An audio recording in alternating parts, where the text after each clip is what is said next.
Bonjour, bienvenue dans la série sur la mécanique quantique. Lorsqu'on effectue une construction mathématique d'une théorie, celle-ci va rassembler des éléments qui viennent des aspects physiques, tels que les postulats physiques ou les grandeurs mesurables, et également des éléments mathématiques qui n'ont pour but que de participer à la construction de l'édifice mathématique, qu'il soit préférable pour avoir une théorie plus manipulable, plus logique, plus élégante, ou simplement parce qu'ils sont nécessaires. Et donc il faut éviter d'attribuer un sens physique à ces éléments qui ne sont que des éléments purement mathématiques, participant à l'élaboration purement théorique, à l'édifice mathématique. Ce n'est pas toujours trivial à distinguer. Voyons quelques exemples. En relativité restreinte, on peut parfaitement reformuler la théorie en donnant à la vitesse de la lumière une certaine anisotropie, donc une vitesse différente selon la direction. Le fait est que lorsqu'on mesure la vitesse de la lumière, c'est toujours sur un aller-retour. Par exemple, la lumière va jusqu'à un miroir, revient, et on mesure le temps d'aller-retour ainsi que la distance. Ou alors, on utilise des horloges synchronisées, et ces horloges sont synchronisées. Et là, la lumière peut faire un aller simple.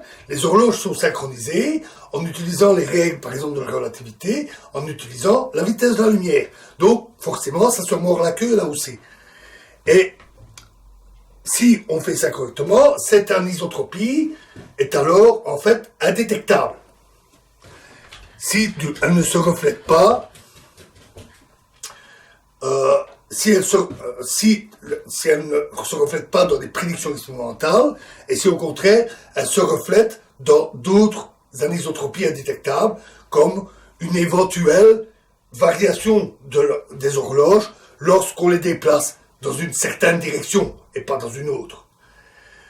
Un exemple de telle reconstruction est la jauge dite de Sellery, qui effectue explicitement une telle construction.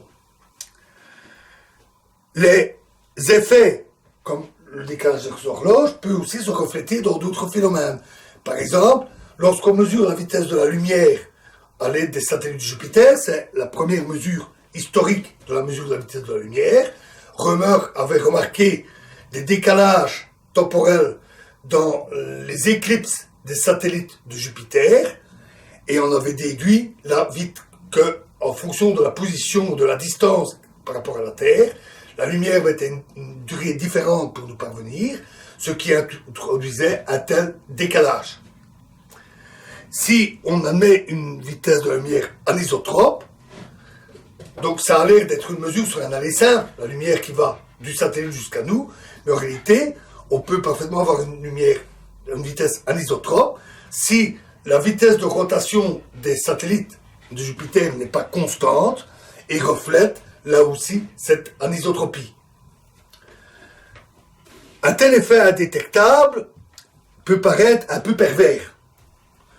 Et effectivement, c'est une pure modification mathématique, puisque elle est physiquement indétectable. On ne peut pas avoir un phénomène qui serait mesurable et qui donnerait des résultats différents avec des appareils de mesure selon qu'on considère une lumière isotrope ou anisotrope. Rien dans les aspects physiques ne justifie l'introduction d'une telle anisotropie. Et quand on voit un effet de ce type, comme une anisotropie, ou d'autres effets, il faut toujours se demander, il faut toujours vérifier si par hasard, ce ne serait pas simplement un artefact mathématique dû à la manière dont on a construit la théorie.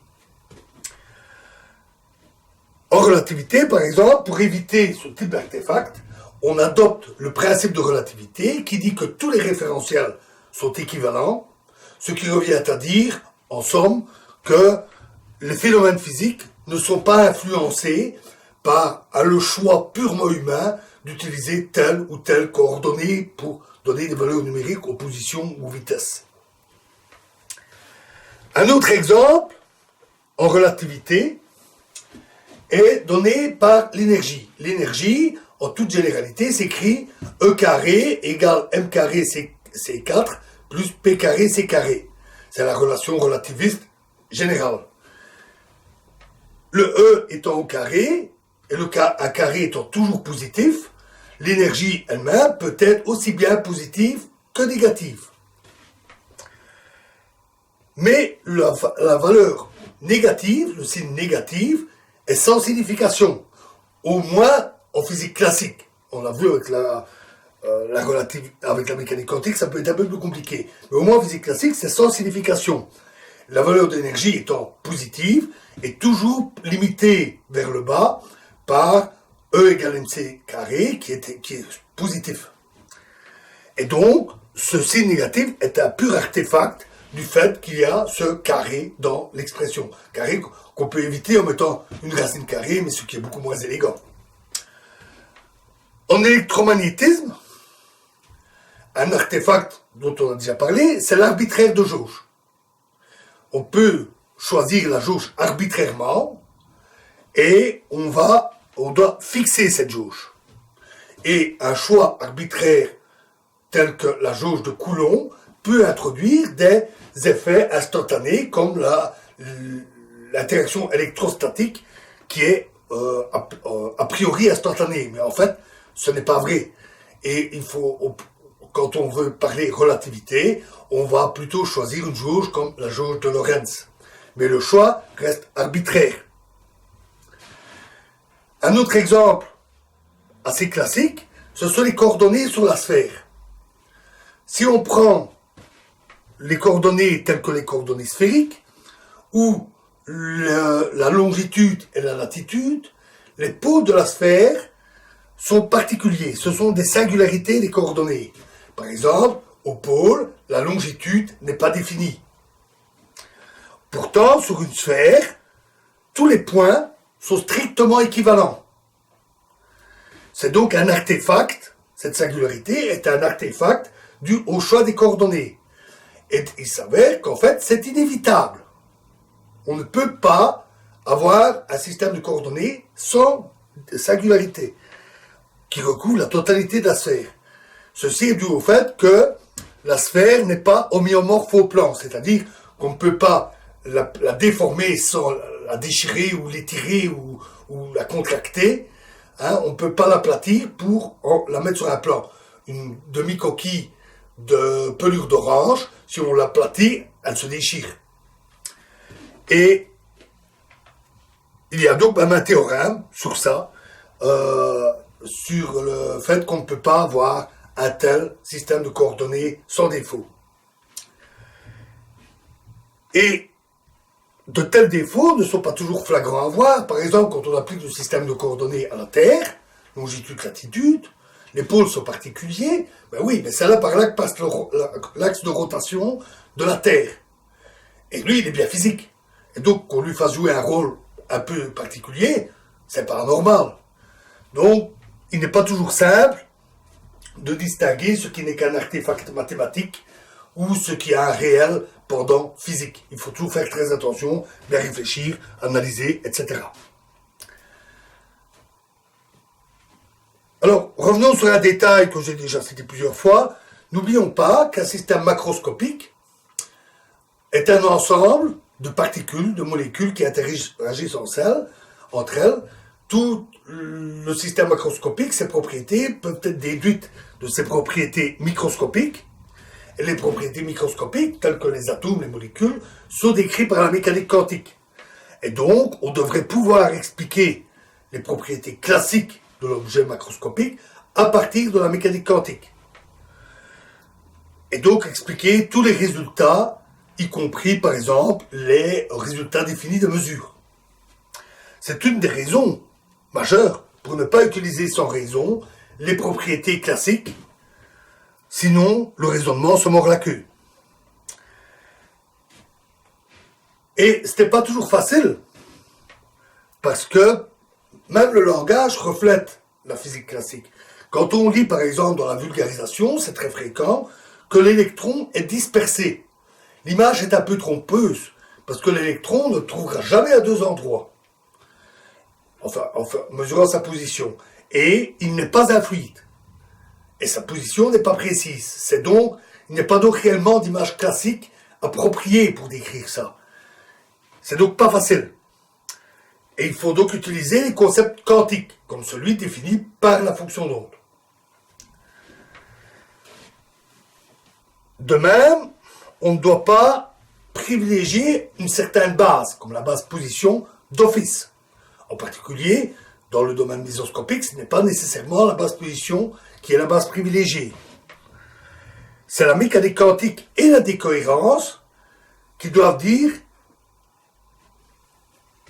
quelle est la base privilégiée. Et donc, quand on prend le formalisme et qu'on l'interprète, on ne doit pas avoir de base privilégiée. Ce n'est que en développant ensuite la théorie, éventuellement accompagnée de son interprétation, que l'on doit pouvoir construire des théories comme la décohérence, qui nous dit, mais voilà la base privilégiée, et pourquoi. Il ne faut donc pas mettre la charrue avant les bœufs. Enfin, si on a plusieurs interprétations équivalentes, on va en voir tout un tas. C'est-à-dire qu'elles sont équivalentes, elles ne peuvent pas être distinguées par les résultats expérimentaux. Et on peut, au moins dans une certaine mesure, faire une relation presque objective entre les concepts de l'un et de l'autre, les ontologies de l'un et de l'autre. Comment choisir? J'ai parlé, puisqu'on parle là de théorie éventuellement réaliste, de rechercher le tronc commun, d'éliminer ce qui n'intervient que dans une interprétation, parce qu'on en avait besoin dans celle-là, mais totalement inutile dans d'autres. Dans ce cas-là, ce concept ajouté n'a probablement pas de réalité, n'a pas de réalité, puisqu'une explication qui marche n'en a pas besoin. Dans les critères, pour choisir, on l'a vu, rejet du principe anthropique, rejet des concepts classiques si on peut les éviter, rejet d'une base privilégiée a priori, etc. Et bien sûr, le respect des théorèmes. Si un théorème comme le théorème de non-communication dit qu'on ne peut pas transmettre d'informations, on doit, si possible, éviter tout concept qui impliquerait un lien instantané à distance. On doit, si possible, utiliser des choses qui ont une origine physique. Des résultats expérimentaux, des phénomènes, et même des éléments plus théoriques, mais qui ont un pendant physique, comme l'hamiltonien. L'hamiltonien reflète les propriétés physiques des corps, telles que les interactions, avec la loi en R1 sur R carré, et on l'a vu, elle a une importance en décohérence, c'est elle qui, ultimement, nous dira quelle est la base privilégiée. Voilà, j'ai fait le tour, j'ai été assez en profondeur dans ces aspects sur le réalisme, le positivisme et les représentations théoriques et comment les juger, et les interprétations. Un point qu'il est important de creuser, c'est un principe appelé le principe de parcimonie ou principe du rasoir d'Occam. Ça, c'est ce que nous verrons dans la prochaine vidéo. Je vous remercie.